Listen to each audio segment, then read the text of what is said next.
Saya dari MTS Alislah. Alhamdulillah, saya mendapatkan juara 2 khitabah di Lembang, Bandung, tingkat SMP, tingkat nasional.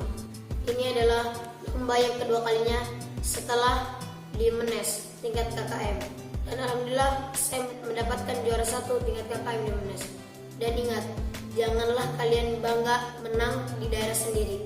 Maka keluarlah, masih banyak yang lebih hebat daripada kita. Patah mengatakan, janganlah menjadi kura-kura dalam tempurung. Merasa besar, sedangkan di luar sana masih banyak yang lebih besar daripada dia. Pertama kali saya datang ke sana, saya ingin cepat-cepat lomba. Saya ingin mengetahui seberapa hebat sih lawan-lawan saya.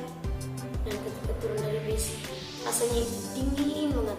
Jangankan untuk lomba, mandi saja gak berani. Dan atas motivasi Ustaz dan Ustazah, teman-teman saya, dan Alhamdulillah saya memberanikan diri untuk mandi agar lebih segar lagi menghadapi lomba.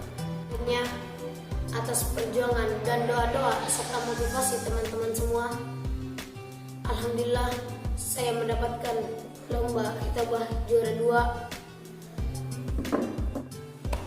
Saya bisa, kalian juga harus lebih hebat daripada saya. Saya Abdul Ghafur. Assalamualaikum warahmatullahi wabarakatuh.